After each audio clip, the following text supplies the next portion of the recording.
या आजादी से पहले का भारत, जिसमें कई अलग अलग राज्य थे और आज भी है, जिनकी अलग अलग भाषाओं से हर राज्य विभाजित है, लेकिन देशभक्ति के मामले में सभी राज्य एकजुट है, जिसे हम संयुक्त भारत या आजादी से पहले का होता तो उसे अखंड भारत या प्राचीन भारत कहते हैं। अखंड भारत। हमारा इतिहास गवाह है कि किसी भी देश की या राज्य की भौगोलिक सीमाएं या उनकी बाउंड्री कभी एक समान नहीं रही, वे हमेशा बदलते इतिहास के साथ बदलती रहती है। समय जैसे जैसे आगे चलता जाता है वैसे वैसे उनकी भौगोलिक सीमाएं भी छोटी मोटी होती रहती है। और कुछ ऐसा ही हमारे भारत के साथ भी हुआ है। आप इस इमेज को देखिए, ये है हमारा प्राचीन भारत, जो आज समय के साथ कई अलग अलग टुकड़ों में बट चुका है। साल 1747 में अफगानिस्तान अलग हुआ, साल 1768 में नेपाल अलग हुआ, साल 1907 में भूटान अलग हुआ, साल 1947 में पाकिस्तान अलग हुआ, साल 1948 में श्रीलंका अलग हुआ और साल 1971 में पूर्वी पाकिस्तान यानी बांग्लादेश अलग हुआ।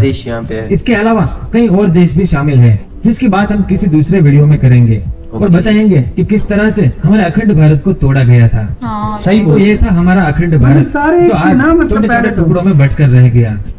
तो सवाल ये है कि अखंड भारत आज भी होता तो क्या होता, इसकी रहस्यमय सीमा क्या होगी, इसके फायदे क्या होते, इसके नुकसान क्या होते, इस देश की टोटल पॉपुलेशन कितनी होती, ग्लोबल इकोनॉमी कितनी होती, इस बड़े देश की आर्मी कितनी बड़ी होती, इन देशों के बीच आपस में कितने युद्ध हुए, जिनमें कितने लोगों की जानें नहीं जाती, कश्मीर की क्या स्थिति होती। ऐसे कई सवाल पैदा होते हैं इस एक बड़े सवाल से कि अखंड भारत आज भी होता तो क्या होता। और इन सभी सवालों के जवाब भी जानेंगे इस वीडियो में। सबसे पहले इस वीडियो को देखकर कुछ लोगों को बहुत खुशी होगी तो कुछ लोगों को बहुत गुस्सा आएगा, लेकिन यह सिर्फ एक कल्पना है जिसमें आपको ढेर सारा नॉलेज मिलेगा। तो वीडियो के अंत तक हमारे साथ बने रहिए। कल्पना अफगानिस्तान, पाकिस्तान, भारत, नेपाल, बांग्लादेश, भूटान और श्रीलंका, ये सातों देश आज भी एक होते तो अखंड भारत की कुल आबादी कितनी होती।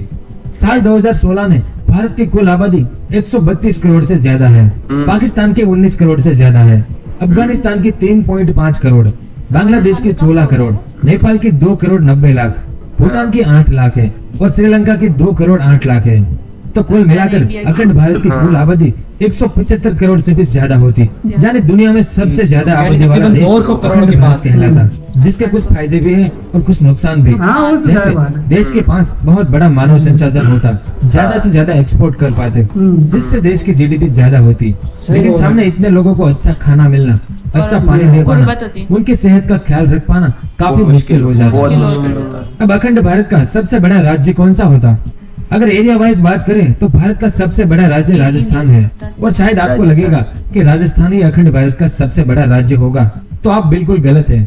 एरिया वाइज अखंड भारत का सबसे बड़ा राज्य बलोचिस्तान होता, जो आज पाकिस्तान का एक राज्य है। बलोचिस्तान का कुल एरिया 3,47,190 स्क्वायर किलोमीटर का है। उसके सामने राजस्थान थोड़ा सा छोटा है, क्योंकि राजस्थान का कुल एरिया 3,42,245 स्क्वायर किलोमीटर। अब आबादी में सबसे बड़ा राज्य कौन सा होता। तो साल 2012 में भारत के उत्तर प्रदेश राज्य की कुल आबादी 20.20 करोड़ थी, यानी पूरे पाकिस्तान से भी ज्यादा, अफगानिस्तान से भी ज्यादा, बांग्लादेश से, नेपाल, भूटान और श्रीलंका से भी ज्यादा। इतनी आबादी अकेले उत्तर प्रदेश में है, तो उत्तर प्रदेश आबादी में सबसे बड़ा राज्य होता। उसके बाद अखंड भारत का जीडीपी में सबसे बड़ा राज्य कौन सा होता। तो उसमें महाराष्ट्र पहले नंबर, महाराष्ट्र, क्योंकि उनकी जीडीपी 430 बिलियन डॉलर है। उसके बाद तमिलनाडु की जीडीपी 247 बिलियन डॉलर है। उसके बाद गुजरात और Uttar Pradesh 230 billion dollar, Karnataka 217 billion dollar, और उसके बाद पाकिस्तान का सिंध 212 बिलियन डॉलर यानी कराची। और अखंड भारत का सबसे गरीब राज्य कौन सा होता। तो यहाँ पर अफगानिस्तान का कोई भी एरिया ले लो, वो सबसे गरीब है। कुछ देर के लिए भूल जाओ कि वहाँ पर किस धर्म के लोग रहते हैं और उनका काम क्या है। इंसानियत के नाते मैं अफगानिस्तान के बारे में कुछ ऐसी बातें बताता हूँ जिसे सुनकर आपका दिल बैठ जाएगा। अक्सर तालिबान और अलकायदा जैसे ग्रुप के नाम सुनकर हमें यही लगता है कि इस देश में सभी लोग वैसे ही है ना, पर ऐसा नहीं है। वहाँ की 70% आबादी मासूम है, लेकिन इन ग्रुप की वजह से आज अफगानिस्तान में से हर साल 2.5 से 3 लाख लोग अपना देश छोड़कर किसी दूसरे देश में चले जाते हैं।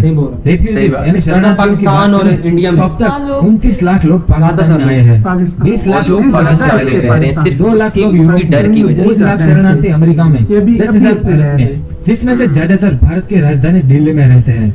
वहाँ पर 70,000 लोग आज भी ऐसे हैं जो पिछले 10 साल से रेफ्यूजी कैंप में रहते हैं। वहाँ पर 60% लोग ऐसे हैं जो गरीबी रेखा के नीचे जीते हैं, जिसे न तो अच्छा खाना मिलता है और न ही अच्छा पानी। 28% लोग ही पढ़े लिखे हैं और सबसे खराब स्थिति वहाँ के बच्चों और औरतों की है, क्योंकि यहाँ पर एक भी जगह पर रोजगार नहीं है।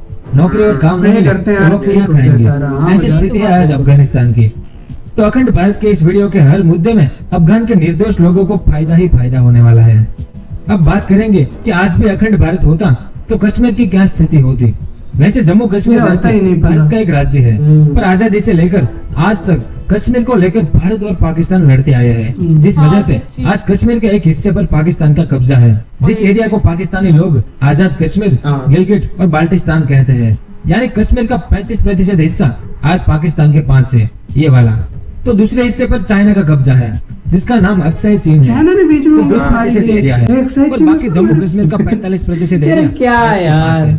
अच्छा देखिए, बात कश्मीर का इतिहास बहुत, यानी 55% इंडिया के पास कश्मीर जाना जाता था, बिल्कुल उससे उल्टा हो गया। अगर कश्मीर के टाइमलाइन पर आपको वीडियो देखना है तो मुझे कमेंट करके बताना, मैं एक अलग से वीडियो बनाऊंगा।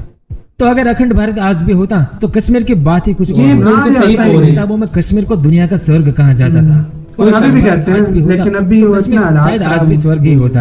और एशिया के जो लोग गर्मियों में स्विट्जरलैंड चले जाते हैं, वो लोग गर्मियां काटने के लिए कश्मीर जाना पसंद करते हैं, जिस वजह से कश्मीर भारत का सबसे बड़ा प्रवासी राज्य होता, क्योंकि कश्मीर खूबसूरत वादियों से भरा कुदरत का घर है। और सबसे बड़ी बात कि वहाँ पर हजारों लोगों को अपनी जान नहीं गंवानी पड़ती।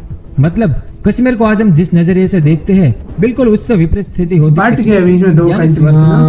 आज दुनिया की कुल जमीन में से 3% जमीन हमारे पास होती, जिसमें भारत की कुल जमीन 3.2 मिलियन स्क्वायर किलोमीटर, पाकिस्तान की कुल जमीन 7,96,000 स्क्वायर किलोमीटर, अफगानिस्तान की कुल जमीन 6,52,000 स्क्वायर किलोमीटर, नेपाल की कुल जमीन 1,47,000 स्क्वायर किलोमीटर, और उतनी ही जमीन बांग्लादेश के पास है।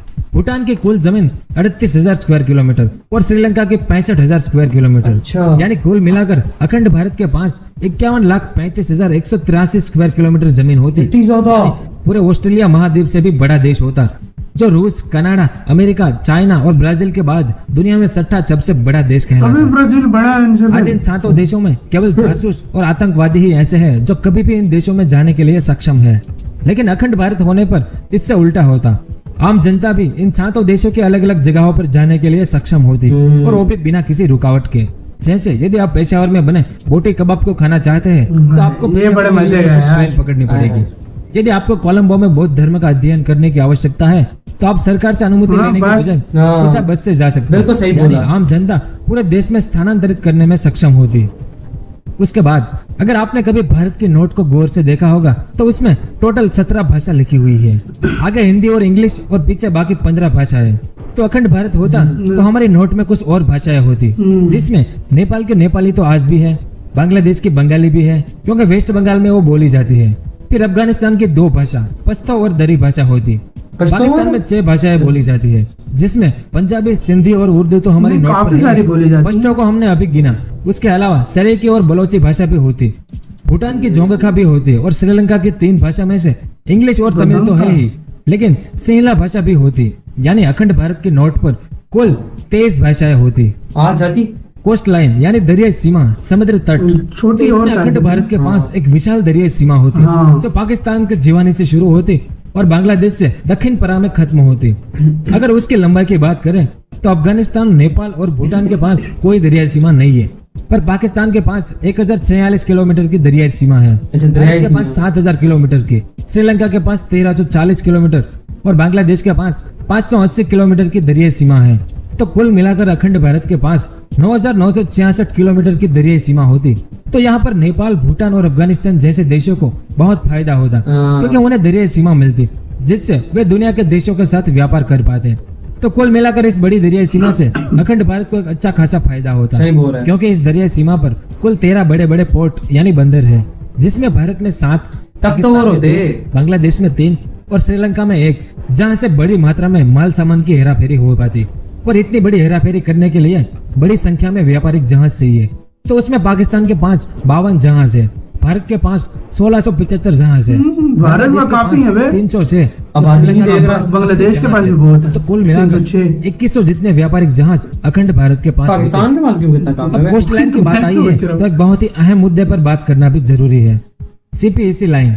अगर आपको सीपीईसी लाइन के बारे में ज्यादा जानना है तो इस पर हमने वीडियो चाइना बनाया से जो हुआ हो रहा है ना। आप जाकर देख सकते हैं कि सीपीईसी लाइन क्या है। चाइना के लिए सीपीईसी लाइन बहुत ही जरूरी है। चाइना ने पाकिस्तान के ग्वादर पोर्ट पर यह लाइन बनाई है, यानी यहाँ से शुरू होती है और सीधा यहाँ चाइना से- के अंदर चली जाती है, जिसमें रोड और ट्रेन दोनों दौड़ती है। आज चाइना को इस लाइन की वजह से बहुत बड़ा फायदा है, क्योंकि वो सीधा पूरे अफ्रीका और इन एशियाई देशों के साथ समुद्री व्यापार कर सकता है। Easily हो सकता है, चाइना को बहुत लंबा भारत के नहीं इस तो बड़े चक्कर समुद्र बनता को भी पार नहीं करना पड़ता, जिससे चाइना का पैसा भी बचता है और समय भी। तो अखंड भारत आज भी होता तो इस देश की सरकार चाइना को ग्वादर पोर्ट लीज पर कभी नहीं देती, जिससे चाइना को भारत के इस विशाल समुद्र को पार करना पड़ता। इसलिए चाइना को एक्सपोर्ट इंपोर्ट में बहुत बड़ा नुकसान होता। हाँ, अरे अब आप मुझे कमेंट करके बताएं कि अखंड भारत आज भी होता तो अखंड भारत का प्राइम मिनिस्टर यानी प्रधानमंत्री कौन होता, और साथ में यह भी बताना कि यही इंसान क्यों होता। नरेंद्र मोदी, इमरान खान, अशरफ घानी, शेख हसीना, खड़गा प्रसाद ओली